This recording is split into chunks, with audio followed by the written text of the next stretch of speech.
que vous attendez mercredi avec impatience, mesdames et messieurs. Eh bien, mercredi, c'est Web Presse. Aujourd'hui, nous allons parler de deux grands thèmes. En tout cas, nous allons vraiment mettre du temps et nous allons parler de l'élection, des élections en République démocratique du Congo. Plusieurs journaux parus ont titré sur les élections. Nous allons parler du cas des Africains en Afrique du Sud parce que nous devons en parler. Nous sommes tous des Africains. Et aujourd'hui, j'ai le plaisir de recevoir une grande dame de la presse.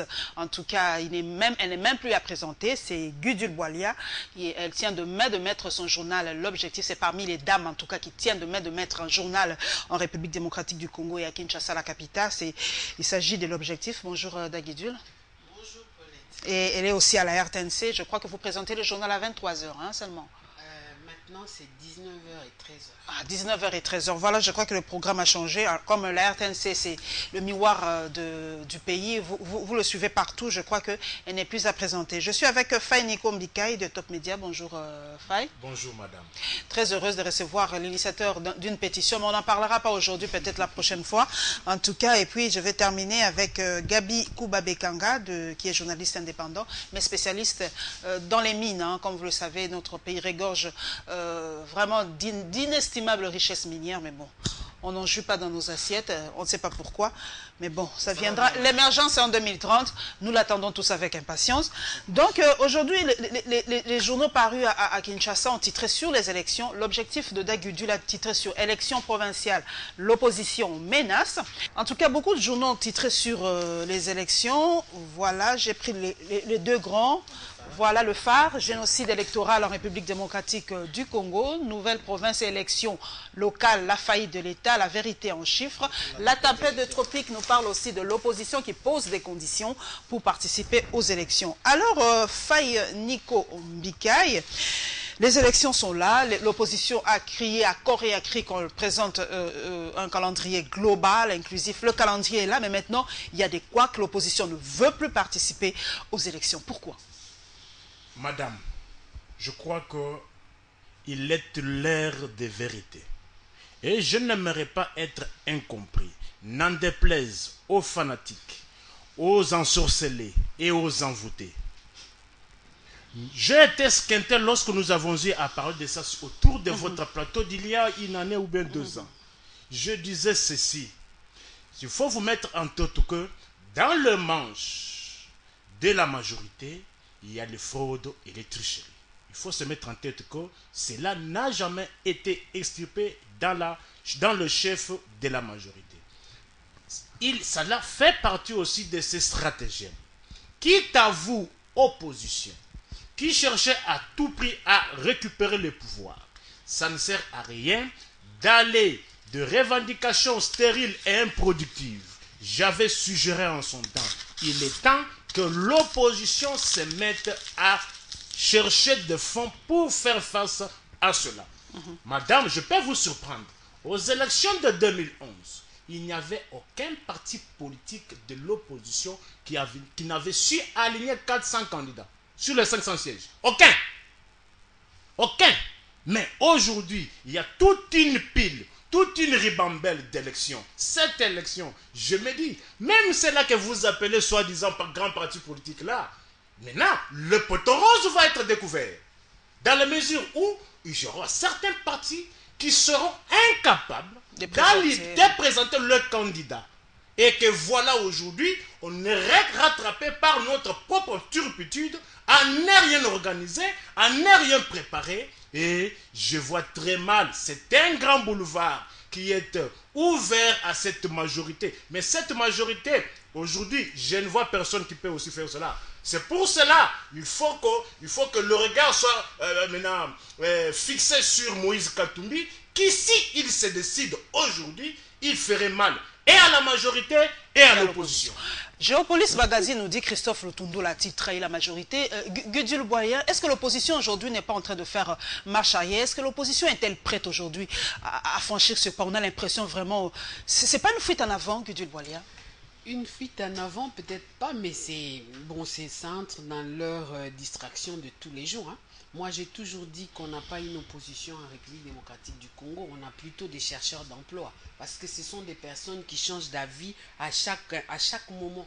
Et à chaque fois qu'ils sentent que leurs intérêts ne se retrouvent pas, ils changent d'avis pour aller chercher. Je me rappelle aussi avoir dit sur ces plateaux que l'opposition est en train de préparer les lits du pouvoir. J'ai dit aussi que c'est l'opposition qui allait donner les glissements à Kabila. On le disait ici, personne ne nous croyait. On disait que non, ce sont des revendications et tout. Ils ont amené les ambassadeurs, la communauté internationale à faire accepter au pouvoir à ce qu'on leur donne on leur présente un calendrier global. Nous allons partir aux élections 2016 ou rien. Et puis, on leur dit non, nous allons préparer une loi pour que nous puissions faire d'abord le référendum qui allait nous aider. Et puis, on dit non, pas de référendum parce que nous allons partir vers le glissement. Mais ce qu'ils sont en train de demander aujourd'hui, c'est le glissement. Quel préalable? Que fait-elle? Que veut l'opposition? Ils veulent d'abord avoir des prérequis. C'est quel prérequis qu'ils veulent avoir encore à la CENI que ce qu'on leur a déjà présenté comme calendrier? Ils disent qu'on doit d'abord faire une enquête internationale sur les charniers de Qu'est-ce que ça a à voir avec les élections? Qu'est-ce que ça a à voir avec les élections? On peut faire cette enquête internationale tout en continuant, puisque c'est une enquête internationale. Ça veut dire que le Congo ne va pas faire sortir un rond. C'est là, ça ne sortira même pas de la poche de l'opposition. Donc ça viendra de l'extérieur. La Belgique a déjà dit qu'elle a 1 million. Elle est prête à donner 1 million. Alors maintenant, qu'est-ce que ça a à voir avec les élections? Pourquoi ils veulent bloquer les élections? C'est parce que tout simplement, ils savent qu'ils n'ont pas de moyens. Ils n'ont même pas de programme. Maintenant, là, on devait commencer à discuter sur le programme de l'opposition qui devait succéder au programme de la majorité. C'est de ça qu'on devait discuter maintenant. On ne devait pas discuter de combien de candidats et tout. Aujourd'hui, 2016, c'est demain. On devait discuter du candidat unique de l'opposition. C'est de ça qu'on devait discuter aujourd'hui. On ne devait pas discuter de ces choses-là. Moi, je dis encore une fois que ce sont des aventuriers. Ok, en tout cas, on doit se le dire. Hein. Aujourd'hui, on le sait, Félix Tshisekedi et Agoma, il bat campagne aujourd'hui, qu'on le veuille ou pas, d'une façon ou d'une autre. Adolphe Muzito, lui, il dit carrément, il signe une tribune sur la faillite de l'État face au découpage et aux élections locales. Christophe Lutundo l'a dit carrément. En tout cas, ça ne va pas. Alors, qu'est-ce qui se passe? Est-ce qu'on est vraiment... Ça a déjà commencé, les couacs pour ces élections en 2016. Ça ne s'annonce pas très bien, Gabi Kouba. Je crois que ça fait partie de la médiocrité de l'ensemble de la classe politique congolaise. Opposition ou majorité, on peut dire que ce sont les animaux malades de la peste. Tous sont frappés, même si tous ne peuvent pas mourir au même moment. Mais lorsque vous regardez l'architecture politique actuellement, je constate qu'il y a des mercatos un peu partout, de gauche à droite, donc des transfuges qui vont de gauche à droite, qui n'ont pas une vision pour les pays. Les gens ont plus la vocation de travailler pour eux-mêmes que pour les pays. Les revendications de l'opposition. Qu'est-ce qu'elle veut, cette opposition? Le calendrier électoral est là, global. Elle a exigé cela. Le calendrier global, c'est vrai qu'il fallait terminer avec les arriérés législatifs de 2006.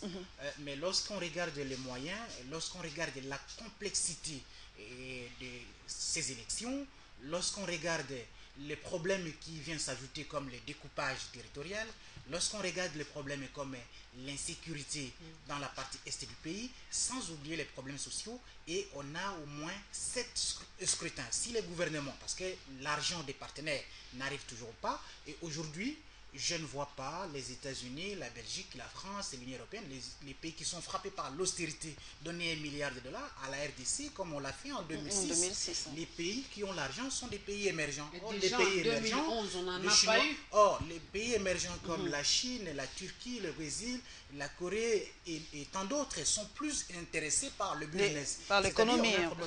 Et par rapport aux exigences de l'opposition qui réclament d'abord l'inversion, parce que la revendication de l'opposition, c'est l'inversion du schéma. Parce qu'on dit pour les élections provinciales qui sont plus complexes, le président de la République a un seul bulletin sur l'ensemble du territoire national.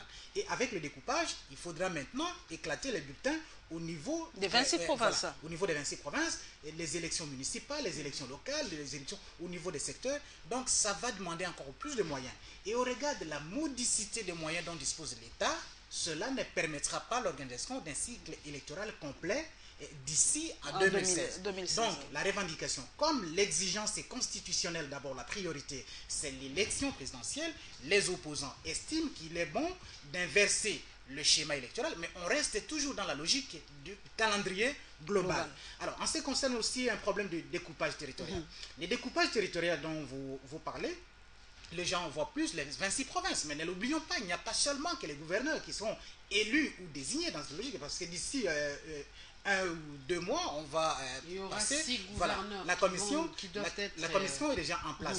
Mais quand vous regardez, ce n'était pas prévu dans le budget. C'est ce dont parlait Adolphe Muzito. Donc, on va tout droit vers l'asphyxie de l'État. C'est-à-dire que s'il faut mettre les 26 provinces en place, c'est vrai, c'est une exigence constitutionnelle parce que vous avez voté la Constitution et puis vous avez accepté les 26 provinces. Et s'il faut mettre les 26 provinces en place, cela peut affecter le processus électoral. D'où viendront les moyens pour organiser et les élections et les cycles électoraux et le cycle électoral complet.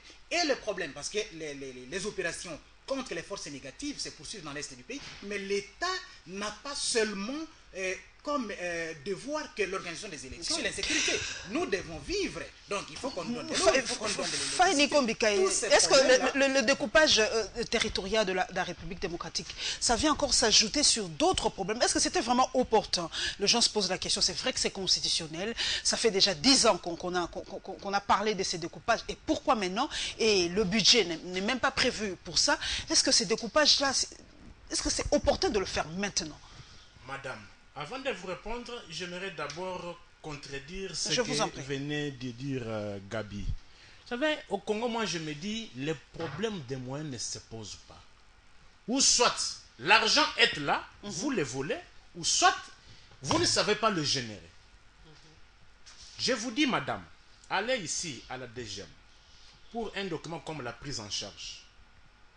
On peut vous demander 100 $ américains. Mais l'argent qu'on perçoit par l'État, c'est l'équivalent de 10 $ américains. Où il n'y a même pas de quittance.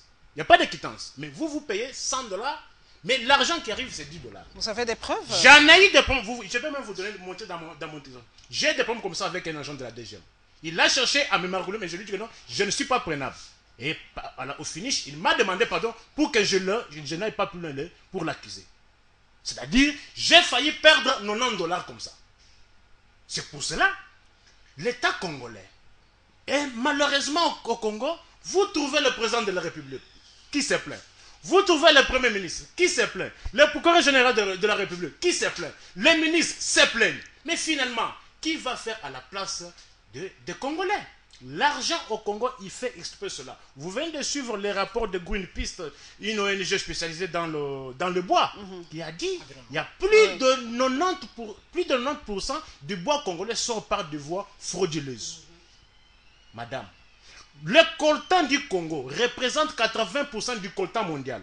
Guedulbois, c'est vrai que vous êtes aussi dans les mines, c'est vrai que ce découpage-là, quand on parle de foi, mais non, c'est l'impression que ça donne, vraie ou fausse impression, mais quand on parle de découpage, tout de suite on voit le Katanga.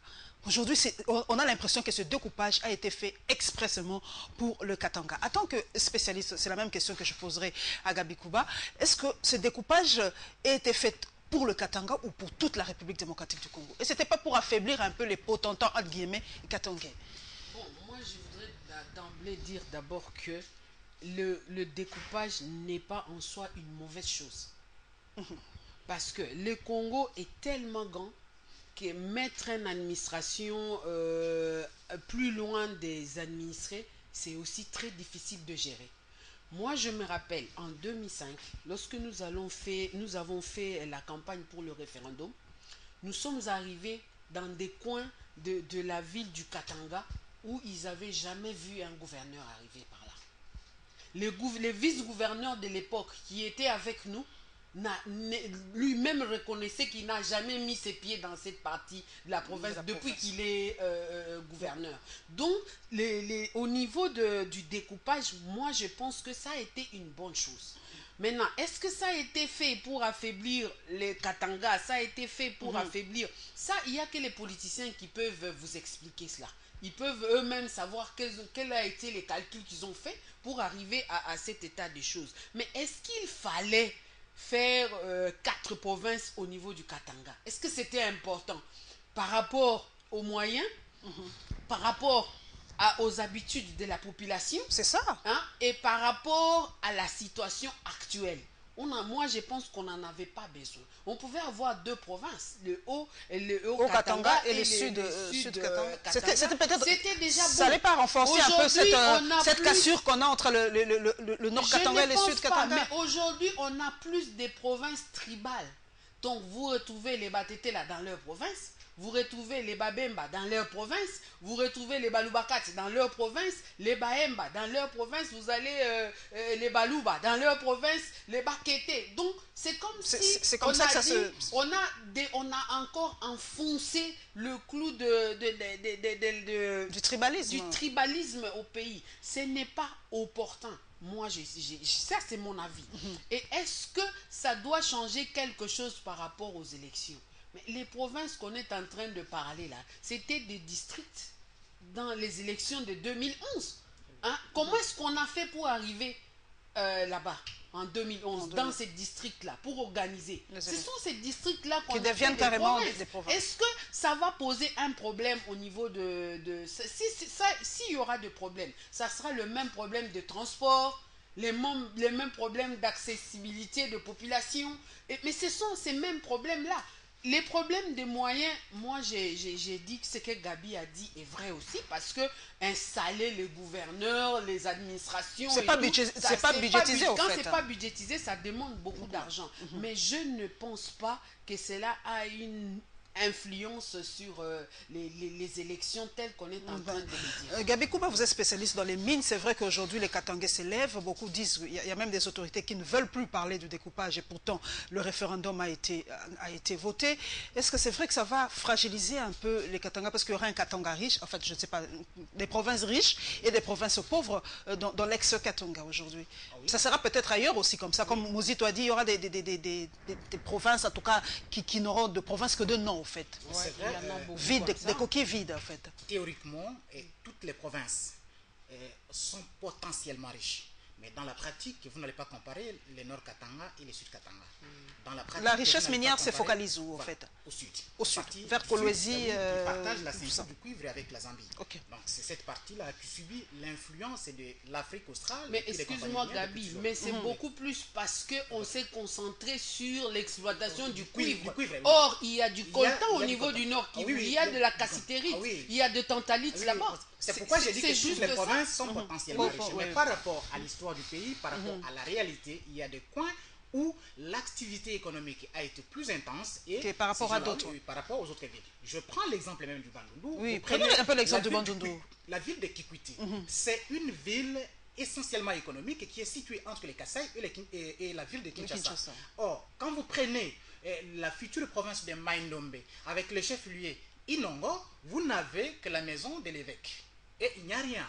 Non, c'est pas vrai. Oui, prenez par exemple la province de l'Équateur, l'ex-province de l'Équateur.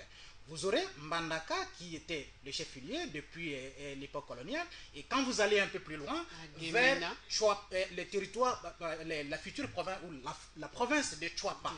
Chouapa, à Bouende, je ne vois ni piste, ni un robinet de la régie des eaux.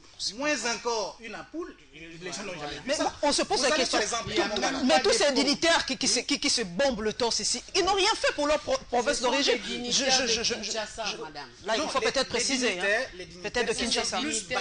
Kinshasa eux-mêmes que pour le progrès de leur pays. Mais par rapport aux moyens, revenons sur les problèmes des moyens. Aujourd'hui, les gens parlent, bon, Nico parle de la corruption, mais la corruption, les détournements des deniers publics. Le coulage de recettes. Le coulage de recettes.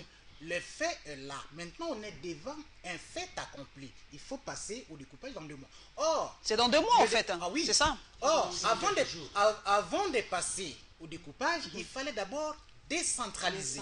Et le découpage, même si on récupérait cet argent de la DGM dans 2 mois, cet argent du casier judiciaire, cet argent de la fraude, de l'exploitation illégale du bois et de toutes les ressources naturelles, et mettre cet argent pour le découpage dans 2 mois, ça ne marchera pas, vous n'allez pas construire. Parce que non seulement les gens qu'on n'oublie pas, on aura 26 inspecteurs provinciaux de la police, 26 chefs d'état-major des régions militaires, 26 directeurs provinciaux de toutes les régies financières, de tous les services de l'État, donc les chefs des divisions.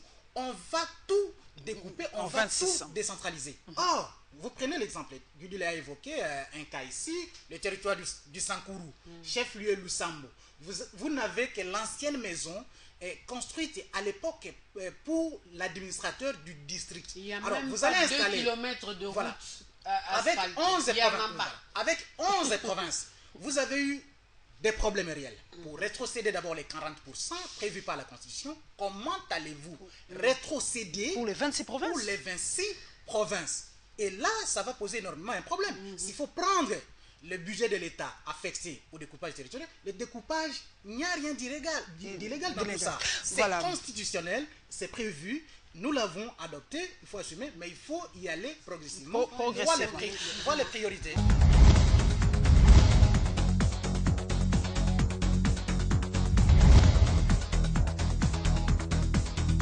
Voilà, nous prenons maintenant, mesdames et messieurs, le deuxième thème. Nous nous envolons vers l'Afrique du Sud.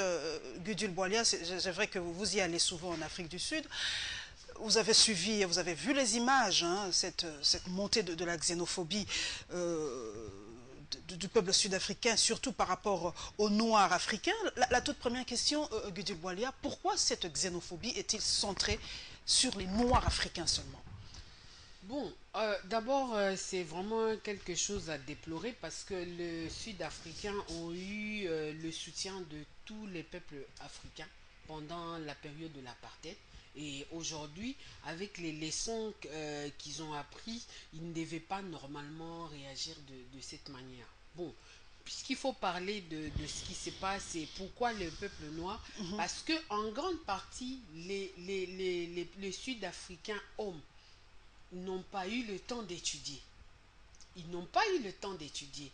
Pendant que les femmes allaient à l'école à l'époque, les hommes étaient en guerre, en perpétuelle guerre avec les combattre l'apartheid. Combattre l'apartheid. Alors, maintenant, quand on a ouvert à toutes les races, les pays à toutes les races. Le pays arc-en-ciel avec l'élection de Nelson Mandela en 2004. Il s'est fait que beaucoup d'hommes n'ont pas été qualifiés pour le travail. Il y a des Noirs de tous les pays africains qui sont allés là-bas pour travailler.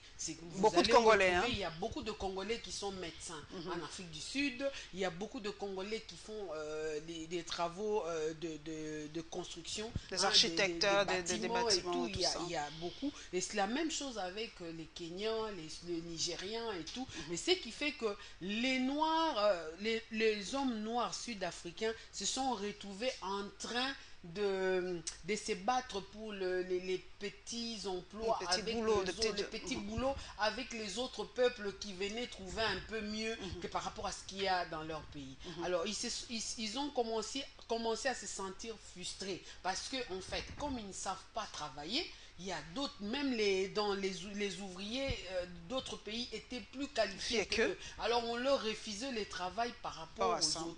Ça commençait à révolter. Mais est-ce qu'il fallait réagir de cette manière-là? Est-ce qu'il ne fallait pas que le Parlement sud-africain puisse légiférer pour qu'on ne se retrouve pas sur ce mur-là? Je sais pas. Faini Kombikai, est-ce que c'est pas aussi, bon, c'est vrai que comparaison n'est pas raison, nous aussi ici à Kinshasa, on se plaint que le petit commerce est dans les mains des étrangers, les étrangers aussi, nous on se plaint hein, qu'on ne se vole pas la passe, on nous vole nos petits jobs, il n'y a pas une classe moyenne en République démocratique du Congo, tout est donné aux étrangers. Est-ce que c'est pas aussi cette réaction, peut-être, eux ils sont allés à l'extrême, nous les Congolais on n'est peut-être pas violents, mais eux ils sont allés à l'extrême, à la violence. C'est peut-être ce sentiment de frustration qu'ils ont tout simplement manifesté, mais peut-être pas de la bonne manière. Madame, je n'aimerais pas être superficiel. Il faut aller plus loin, ne pas voir les effets. Il faut poser la question de savoir quelle est la cause.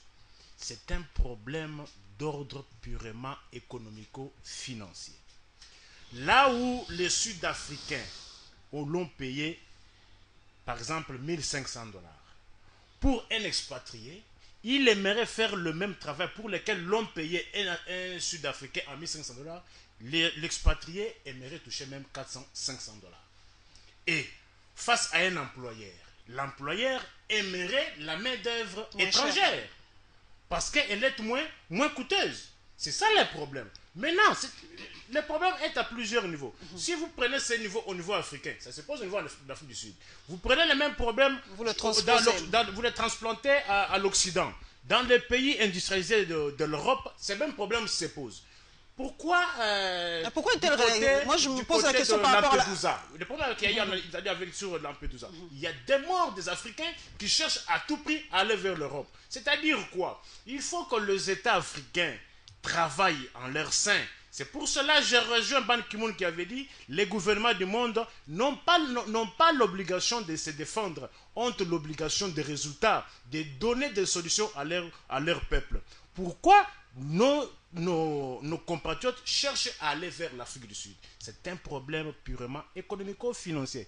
Bon, c'est vrai que d'une façon tout à fait froide, voilà, mais est-ce que cela explique cette chasse à l'homme qu'on a vue par rapport aux images? C'est vrai que ça donne aussi une mauvaise image. C'est vrai qu'ils se plaignent, ils n'ont pas de travail, on leur vole leur job.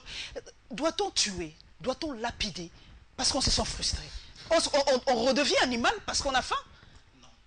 C'est ça, moi, je ne comprends pas. Ils ont peut-être raison, mais cette chasse à l'étranger, c'est quand même... la logique économique.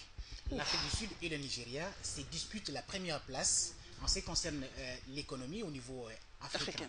Mais rien ne peut justifier une telle barbarie, une telle sauvagerie. Quelles que soient les raisons.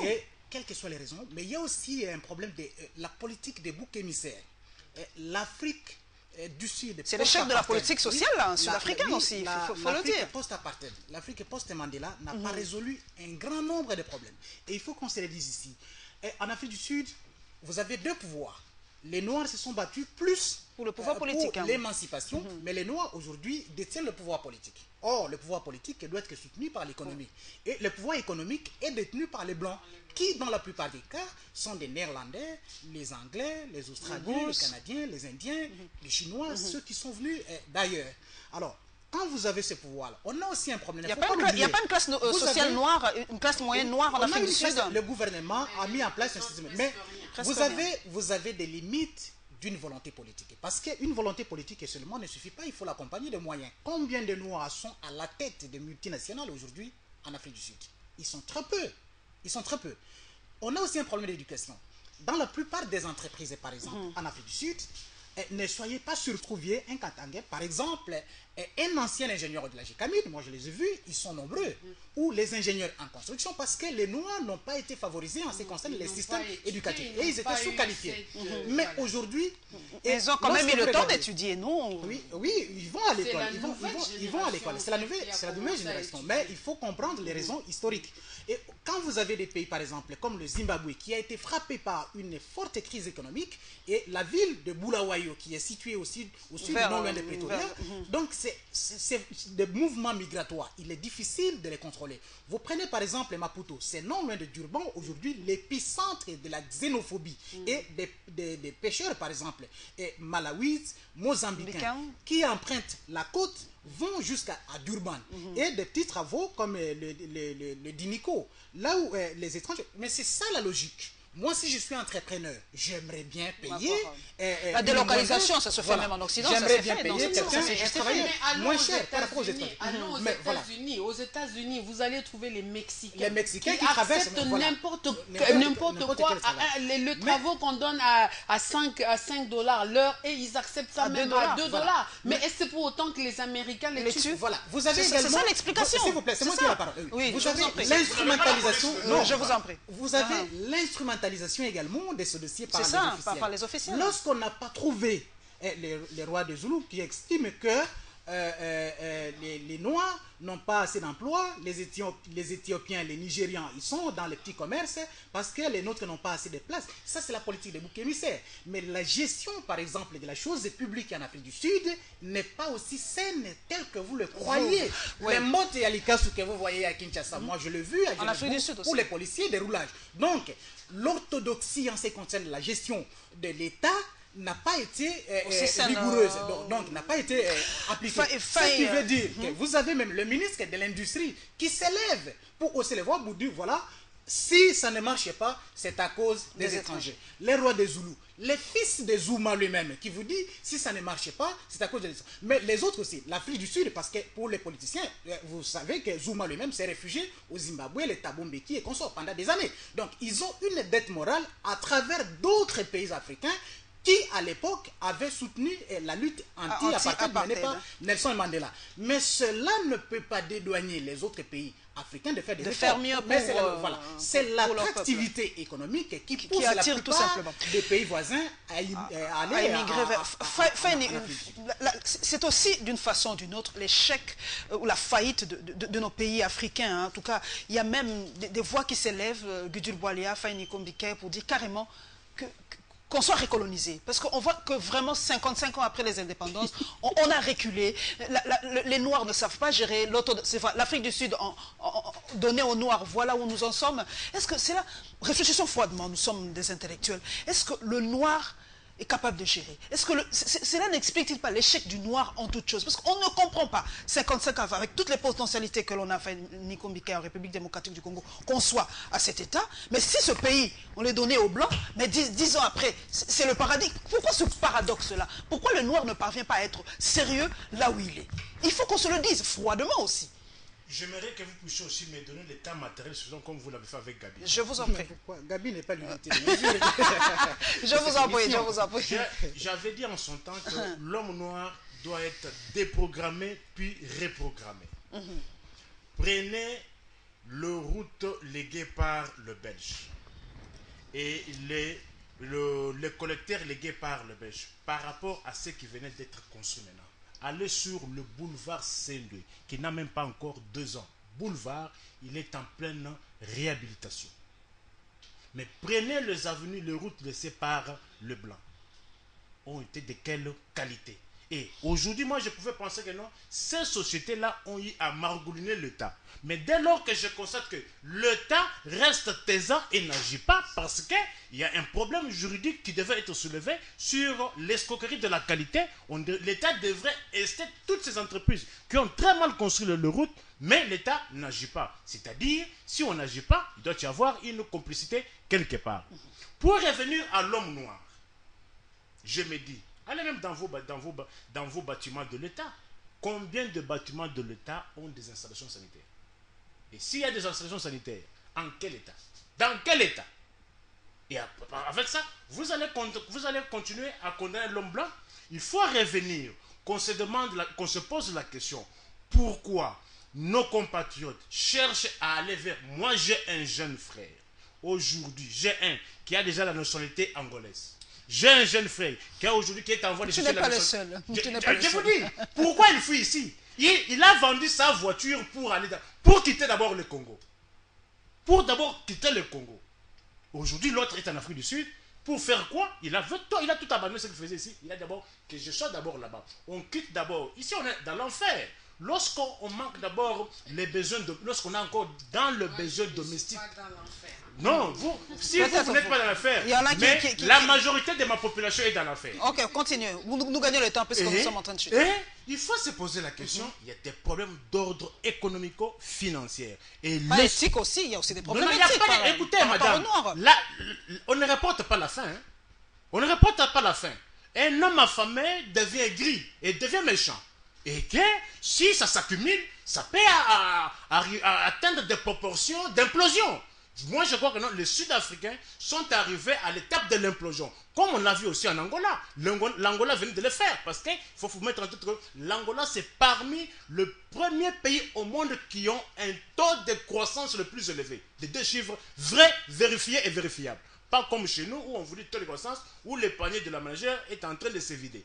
Et que les Sud-Africains, je n'encourage pas ce que je suis en train de poser, mais allez-y comprendre qu'il ne faudrait pas aller quelque part tout le temps embrouiller, étouffer les gens dans leur pays parce qu'au nom d'une quelconque aide qu'on leur avait apportée.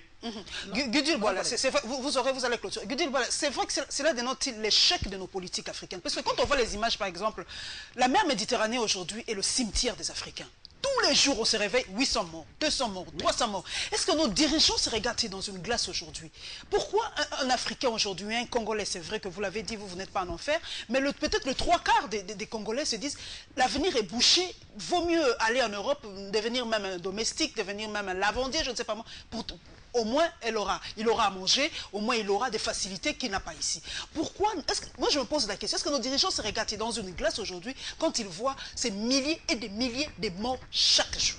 Ils se regardent dans le miroir. Et quand ils se regardent dans le miroir, ils voient leurs femmes et leurs enfants, leurs petits frères et leurs petites sœurs. Est-ce que ma femme a mangé? Est-ce que ma femme a ses bijoux? Est-ce que mon enfant est allé à l'école en Amérique? Est-ce que mon frère a trouvé du travail? S'il se regarde dans le miroir, c'est pour voir ça. Mais ce n'est pas pour voir la population. Moi c'est ma façon à moi de voir. Mais est-ce qu'ils ne voient pas ce qui se passe au niveau de la mer et tout ça? Il y a l'échec de gestion du peuple, des gouvernants africains. Ça, c'est reconnu. Mais il y a aussi la même mise de l'Occident qui vient encourager toutes ces dictatures qui règnent en Afrique pour leurs propres intérêts, qui est à la base de tout ce qu'on est en train de déplorer, parce que ils ne jouent pas la politique, ils jouent la politique du bâton et de la carotte. Lorsqu'ils vous disent que nous voulons des élections, c'est parce qu'ils veulent installer Gabi qui va leur apporter quelque chose. Lorsqu'ils vous disent nous voulons qu'il y ait transparence dans les mines, c'est parce qu'ils veulent que leurs entreprises multinationales se retrouvent. Hein? D'ailleurs, il n'y a aucune entreprise minière détenue par un Congolais. C'est que Gabi est en train de dire. C'est que Gabi est en train de dire. Si les Sud-Africains ont réagi comme ça, mais ça va se passer aussi un jour dans toutes ces entreprises minières que nous avons dans les pays. Vous allez là-bas. Il y a la politique du gouvernement qui vous dit on doit engager les peuples, les populations autochtones. Et vous arrivez là-bas, les entreprises, effectivement, ils ont respecté. Ils engagent, ils ont 4000 travailleurs. Parmi les 4000 travailleurs, il y a 3000 et quelques qui sont congolais de cette partie. Mais il y a 300 ou 700 qui sont des expatriés. Et ces expatriés-là, leur salaire ne représente même pas ce qu'on paye à ces 300 et quelques. Ils ont 4 fois plus les salaires qu'on paye aux autres. Et l'État congolais ne va même pas aller vérifier. Quand les inspecteurs de travail vont dans ces entreprises-là, ils sont engraissés, on leur donne des enveloppes, ils reviennent ici, ils font le rapport. Mais un jour, ces populations aussi vont se fâcher. Ils vont s'en prendre à ces expatriés qui sont dans ces pays. Alors, si on doit anticiper, on doit voir ce qui se passe ailleurs pour essayer de corriger aussi ici chez nous. Dans toutes les entreprises, vous allez partir, même les entreprises brassicoles, vous allez trouver un expatrié qui travaille, qui a le même grade avec un Congolais. Mais à l'expatrié, on donne beaucoup d'argent. Ça se passe de la même manière dans les organismes ici. Vous allez, même nos confrères qui sont dans des radios étrangères, ils travaillent, mais on leur donne beaucoup d'argent. On ne leur donne pas ce qu'il faut. Mais personne n'est là pour réclamer, que ce soit l'opposition, que ce soit le pouvoir. Pour eux, c'est normal. C'est normal. Voilà, en tout cas, Gabi, en quelques poussières de secondes, nous sommes déjà à la fin. La réaction mitigée des dirigeants africains par rapport à ce qui s'est passé en Afrique du Sud, on n'a pas compris le silence assourdissant des dirigeants africains par rapport à ce qui s'est passé. Et pourtant, quand il y a eu Charlie Hebdo, il y a eu marche, on a vu tous les dirigeants africains aller à Paris, se promener, moi je le dis carrément, mais pour ce qui s'est passé en Afrique du Sud, aucune réaction, à part peut-être la réaction du Nigeria. Point barre. Je pense vraiment quelques mots. Si on avait brûlé 2 Américains en Afrique du Sud, ça aurait été 2 terrible. Français, 2 Belges et 2 Britanniques, ça aurait dû faire... Mais ils ne font pas l'engoule là-bas. À travers le monde. Je vous en prie. S'il vous plaît. S'il vous plaît, laissez-le parler. Ce n'est pas, je suis d'accord avec vous, ce n'est pas parce que l'Afrique du Sud a le devoir moral à travers les pays qui l'ont soutenu pendant l'apartheid que tous les clandestins doivent aller en Afrique du Sud. C'est tout à fait Mais normal. la logique économique est simple. Vous l'avez très bien dit. Allons-y, parce Pourquoi qu'on sort les vraiment la Congolais fin. quittent Ce silence Voilà. assourdissant. Ce silence, il faut comprendre également, c'est la position de l'Afrique du Sud. La position de l'Afrique du Sud. Elle nous domine. L'Afrique du Sud nous domine. Mais oui, mais c'est la première Donc on peut rien puissance dire. du continent. C'est la On première peut rien dire. puissance. C'est la première puissance. Avant les C'est la première puissance du continent, à part l'économie. Vous Même savez, si par on tue exemple, nos au niveau de frères, la nous devons nous stabilité taire, parce que des c'est la première institutions. puissance Mais ce africaine. ce sont des dirigeants qui doivent s'élever. Or, pour s'élever, dire faire non. face à X ou à Y, il faut avoir une certaine égalité. Quand vous êtes dans une position d'infériorité, un gouvernement inférieur, par rapport à un gouvernement dominant comme celui de l'Afrique du Sud, qui est en position, regardez même la manière dont l'élection à la présidence de l'Union africaine s'était déroulée. Donc, la voix la plus prépondérante s'est imposée. Et là, ça ne peut que susciter des réactions mitigées de la part des gouvernants qui sont moins forts que les gouvernements de l'Afrique. Voilà, Mais nous sommes à la au moins, fin. on peut porter la voix, moi je pense. Non, Parce que puisqu'on demande à ce qu'on puisse faire une enquête internationale sur le Sur le charnier, mais pourquoi faites est-ce aussi. qu'on ne peut de pas faire, demander aussi que l'opposition s'élève pour demander à ce qu'on puisse avoir des éclaircissements sur la mort Des Congolais. des Congolais de l'autre En Afrique côté. du Sud. Ça n'a rien Mais à oui, voir. mais c'est C'est pas juste un l'opposition, problème c'est pas l'opposition, d'intérêt. c'est les Même les gouvernements, pouvoirs, oui, même les oui. gouvernements, c'est Oui, un mais problème c'est- d'intérêt. On est à la fin. La On est à la mort fin. d'un Congolais S'il n'intéresse vous ni plaît. les On est à la pouvoirs fin. ni On y l'opposition. reviendra la S'il vous prochaine plaît. fois. C'est Vraiment, nous sommes à la fin. Nous Nous sommes à la fin. nous avons un ambassadeur en Afrique du Sud. C'est lui qui doit faire. Il représente les intérêts de Moi, la j'ai République. vu. C'est Vous fini, avez c'est fini, les c'est fini. ministres, On nous revient. C'est l'ambassadeur fini, c'est fini, du c'est Congo fini. avait été convoqué Oui, et par le ministre les de vice- Congolais fini. de l'étranger a fait une déclaration. Mais alors, mais Et une l'ambassadeur déclaration qui a seulement été ne suffit convoqué. pas, mais il faut aller C'est au-delà. Nous avons passionnant, même mais un ministère chargé voilà. des Congolais de Voilà, l'étranger. On peut se poser la on y question. revient. C'est maintenant qu'on doit voir les contenus Il de est ce allé, ministère. il a fait une déclaration. Ils ont même demandé, ils ont même mis des avions pour Rapatrier. rapatrier. Voilà, nous sommes après. à la fin, nous sommes à la fin. après. Nous sommes à la fin, mes chers compatriotes. C'est vrai que c'est un sujet qui nous touche profondément. C'est vrai que la mort des compatriotes partout dans le monde, ça fait mal. Et merci en tout cas à Gudule Boalia de l'Objectif et de la RTNC d'avoir accepté d'être des nôtres. C'est une grande dame, vous avez compris. Hein. Donc l'intelligence, parmi les intelligences de mon pays, je suis avec Faini Kombikai de Top Media, une autre intelligence de mon pays, et Gabi Koubabekanga, une autre intelligence aussi. Nous avons pris la décision de rester chez nous. Voilà, on se bat avec les armes que nous avons. C'est la voix, la parole, pour essayer d'améliorer tant soit peu les conditions de vie dans notre pays. Nous n'avons que ça, la République démocratique du Congo. Et bien voilà, nous nous retrouverons, mesdames et messieurs, avec le même plaisir la semaine prochaine. Inch'Allah.